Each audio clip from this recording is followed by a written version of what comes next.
हाँ, काफ़ी हद तक हो रहा है, क्योंकि मोबाइल फ़ोन के युग ने और उस पर भी वीडियो कॉल के युग ने, इंटरनेट के द्वारा जो वीडियो कॉल का प्रारंभ हुआ है, उससे लाइव लोकेशन और लाइव स्थिति देखी जा सकती है कि बच्ची क्या कर रही है, बहू लड़की क्या कर रही है ससुराल में।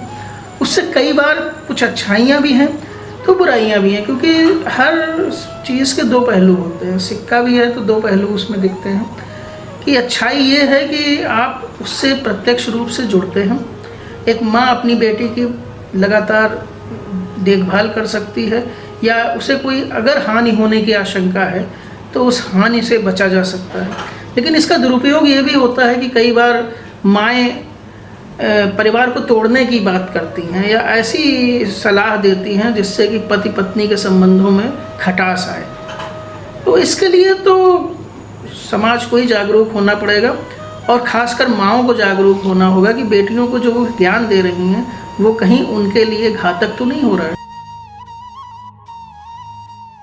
है कि मतलब उनकी गृहस्थी है। एक तरफ तो माँ का बहुत बड़ा रोल होता है, क्योंकि बचपन से जो हम लोग को चीज़ें सिखाई जाती हैं, संस्कार सिखाए जाते हैं कि कैसे आपको संभालना है, कैसे क्या करना है, तो वो चीज़ें हम लोग लेकर ससुराल जाते हैं। उसके बाद फिर आगे भी ये प्रोसेस बनी रहती है लगातार। हालांकि स्थितियाँ परिस्थितियाँ बहुत अंतर होता है कि उसी स्थिति में हमारी वो समझाइश वो नहीं काम आती है, दोबारा हमें फिर अपने तरीके से करना होता है। तो कहीं ना कहीं वो गड़बड़ करती है, और कई बार हमें अच्छी भी रहती है। वो दोनों ही बातें रहती हैं। देखा गया है कि माएँ इन दिनों शाम को फ़ोन से एक घंटा अपनी बेटियों को अपने तरीके की ज़िंदगी चलाने का नसीहत देती हैं। क्या मानती हैं बेटियों के लिए ऐसा अहितकर हो सकता है? बिल्कुल बिल्कुल अहितकर होता है ये, क्योंकि अब बच्चियाँ इतनी पढ़ी लिखी होती हैं कि उन्हें अपने बुद्धि विवेक से ज़रूर काम करना चाहिए। ज़रूरी नहीं है कि हमेशा माँ जो भी सजेशन दे वो सही हो। हालांकि माँ कभी गलत सजेशन नहीं देती है, लेकिन उन्हें एक्चुअल तो पता नहीं होता है कि क्या कंडीशन है क्या नहीं है, तो कहीं ना कहीं गड़बड़ तो करता है वो चीज़ें जाके। मतलब माँओं को इससे बचना चाहिए, बहुत बचना चाहिए, और खासतौर से बेटियों को भी नहीं बताना चाहिए। नहीं बताना चाहिए पूरा। हाँ, ये तो हमने देखा है कि माँ की वजह से वैवाहिक बेटियों के घर में काफ़ी प्रॉब्लम रहती हैं, और वो शांतिपूर्ण मतलब माहौल नहीं बना रहता। क्या वजह है इसकी? देखिए, इसकी एक वजह है कि छोटी छोटी बातों पे भी इंटरफेयर करना, और ख़ास तौर से जब से ये मोबाइल का ज़माना आया है।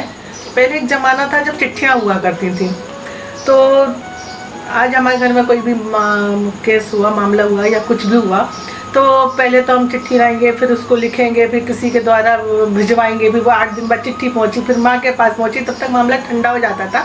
और अगर माँ ने कुछ उस चीज़ को रिप्लाई करना भी चाहा तो वो मामला आगे हो जाती थी। लेकिन जब से ये फ़ोन का ज़माना हुआ, लोग क्या बना रहे हैं, क्या खा रहे हैं, कितने बजे हम सोने जा रहे हैं, किससे क्या बात करें, एक एक पल की जो कहानी देते हैं, तो वो हाल जो ताज़ी बातें होती है ना, और ताज़ी बात पे एकदम से कोई दखल अंदाजी करे, फिर उसको हम सिखाएं, तो वो ताज़ी बात को बढ़ते बढ़ते वो काफ़ी समय वो हो जाता है, तो काफ़ी मन में डिस्टर्ब हो जाती।